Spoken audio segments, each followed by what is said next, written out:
Good morning, good afternoon and good evening, wherever you are and whatever you're doing. I hope you're having a fantastic day. Carrying on with the best weapons of each class that you need to grab before the DLC, we're looking at strength today. And just a couple of super quick important things to say before we start. As you'll know, if you've been following this series, we've already covered Faith and Arcane. Links to both of these are down below. However, Faith is extremely out of date now, as we overestimated how quickly the DLC will be coming out. So I will probably redo that one soon. And finally, talking of how long the DLC is taking to come out, a few people were concerned that the Arcane video was a bit clickbaity, so I just wanted to apologise for that and address my thoughts when creating the video. The reason I used the wording that I did is because we truly believe the DLC is genuinely round the corner now, and you don't want to be caught lagging behind your friends, frantically gathering everything when it's already too late to do so, because they're all off enjoying the DLC. So that is why I said you want to grab everything now before it's too late, because when the DLC comes out, it's already too late. I hope that clears it up, and let's get into weapon number 1. And we're going to be starting strong very early on in the game with the brick hammer. We'll be getting to the really game-breaking weapons later on in the list, but let me just quickly surmise why I added this to the list. And there's two primary reasons. Firstly, it's super early and easy on in the game to collect, being in the wine cellar in Stormvale Castle. Also, as with every strength weapon on this list, we're going to be two-handing them all, therefore reducing the strength stat requirement by 50%. So even though it does have a base strength requirement of 31, you will only need 21 if you're two-handing it. And along with its really high strength scaling, this has a very solid base attack rating, meaning if you are going for a pure strength build, this is a great way to bump up that early game damage output. On a side note, as we are here in Stormvale Castle grabbing this hammer already, make sure you get the iron wet blade as well for the brick hammer and pretty much all other weapons on this list, as that will let you infuse pretty much any Ash of War with the heavy infinity, hugely increasing the strength scaling and making some of these weapons do nearly 1,000 base attack rating. There's a load of other general tips and information I want to give you about all of these weapons, but I won't bombard you all with it now. Let's get into weapon number 2, and I'll sprinkle the information in for you throughout the video. So, talking of number 2, we have now got the Great Club. I am actually not a big fan of this weapon. If you are just using it to swing and flail around at your enemies, there are far better choices on this list. However, the reason it's made it onto the list is its inherent Ash of War, Golden Land. You can get Golden Land separately later on, but it's obtainable much earlier on in the game via the Great Club, which is dropped from the Stone Digger Troll at the end of the Old Altus Tunnel. And the reason that this is so good is we are purely focusing on strength weapons for this video. We won't be reviewing weapons such as the Gargoyle's Black Blade or the Magma Worm's Scale Sword and other similar weapons, because even though they can definitely be considered strength weapons, they also have magical attributes and properties, and we are going for pure strength for this list. So, Golden Land is a great way to get around that. If you buff this weapon with something like a Blood Grease or a Lightning Grease, these buffs will apply to every single individual projectile of the Golden Land, and make this do insane amounts of damage. Also, as of a couple of patches ago, every animation of this weapon's Ash of War now connects and does damage, whereas it didn't register as a hitbox before. So though the weapon itself is very slow, and it definitely could have higher base damage because of the fact it's a colossal weapon, if you're good at using the Ash of War, it more than makes up for it. It can become absolutely devastating if you hone this weapon for your build. Now let's move on to number 3, the Serpent Hunter. I so considered putting this higher up the list. This weapon is absolutely amazing, especially for challenge run builds, because of the fact it has 0 stat requirements. As everyone will know, it is the gimmicky weapon used to defeat Rykard, because in his boss arena, all of its attacks get super powered and the reach is extended by something crazy like 1,000%. However, if you upgrade this even to +6, +7, whatever, it still becomes a force to be reckoned with even outside of his arena. and due to the 0 stat requirements, this is a fantastic mid-game build that's going to help you do insane amounts of damage way earlier than you should be able to. Yeah, it drops off in the late game, but there are many different cheesy routes to speedrun to Volcano Manor and grab this weapon super early on in the game. And if you do that and follow a set route to get it to +9, you can pretty much 3-shot all of the early game demigods and every other boss you encounter.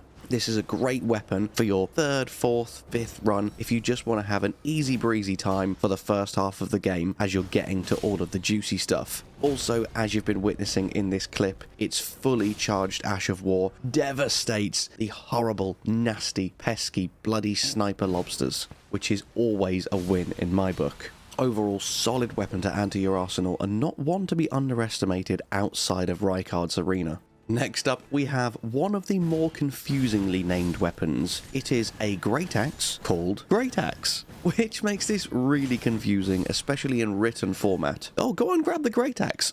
Which one? The Great Axe. Yeah, which Great Axe? The Great Axe.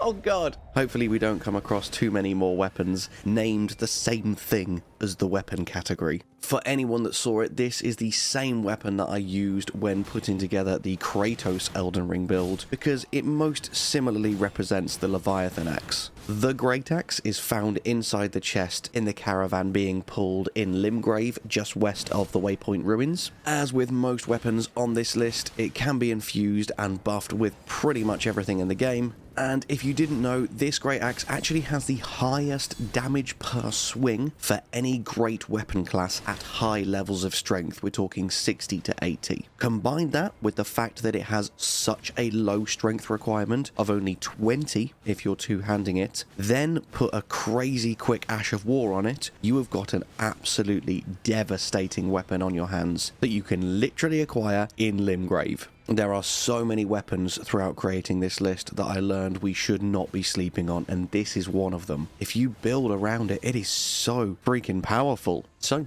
have fun with that one, and we're now going to move on to the 2 halberds on this list, and they are the Gargoyle's Halberd and the Knight Rider Glaive. I've bundled these 2 together for a little bit of a comparison, because it's always very cool and very fun to power stance weapons. So, the Gargoyle's Halberd, not to be confused with the Gargoyle's Black Halberd, because that is one we'd consider a faith weapon, is a very solid weapon with really good reach and quite low stat requirements. It's dropped by the Valiant Gargoyle enemy near the Western Rampart Site of Grace in Lanedale Royal Capital, though there isn't really much else to shout about with this weapon. It's kind of like a shorter, slightly worse version of the Knight Rider Glaive. Its base damage is a tiny bit better, but it's nearly half as short. And depending on the route that you're taking through the game, you will actually get this one after the Knight Rider Glaive, because the Knight Rider Glaive is dropped by the Knights Cavalry wandering the road between the East Rea Lucaria Gate and Bellum Church. They both weigh the exact same and have the exact same stat requirements. So if you did really want to dual wield 2 halberds and go full strength, this is the way to do it. But if you're only picking the one, I would definitely recommend the Knight Rider Glaive. And if you want to see the Knight Rider Glaive in all its glory, building a full build around it, check out my Knight Rider Cavalry video, where I deep dive into the lore of the Knight Rider's Cavalry, and check out this combined with the Flaming Strike Ash of War. It is so insanely powerful.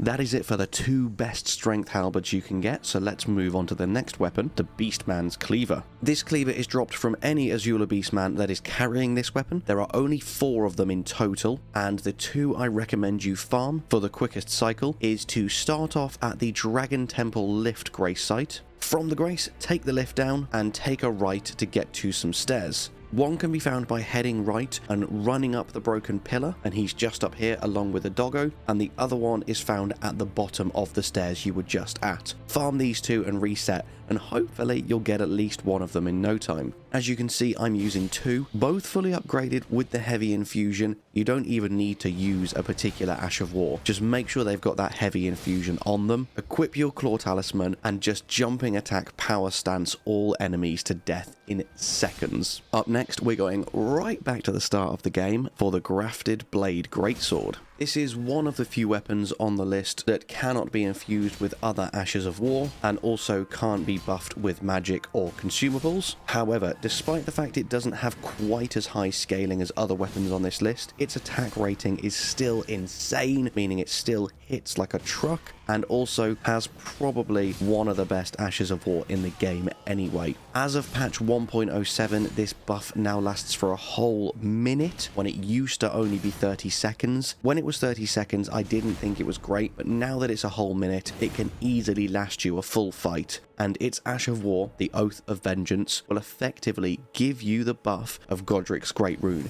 increasing every single one of your attributes by 5, meaning for 60 seconds you will have more health, deal more damage, have more FP, more stamina, hit harder with spells, hit harder with weapons. It is obviously one of the slowest weapons in the game, being a colossal greatsword. However, because of how hard it hits, and because of the length and ability of its weapon skill, this is, at least for me, a very underrated weapon. I've never done a playthrough with this, and when I was reviewing it for this video, that's when I realised just how damn good it is. And as of patch 1.08, the speed of the crouching and rolling attack has been slightly increased, so you're a little bit more mobile with it than you used to be. And, sorry, I should have said, you acquire this one very near the start of the game by defeating Leonin Misbegotten at the end of Castle Morn to the south of the Weeping Peninsula. So you can in theory grab this pretty much right at the start of the game. Though, unlike the other early game weapons that we grabbed, this has one of the higher stat requirements on this list, so you won't be able to wield this for quite some time, because even with two-handing, it would still require 30 strength and 14 dexterity. We are finally into the top 2, and next up on the list, which may surprise a lot of people, we have the Warped Axe.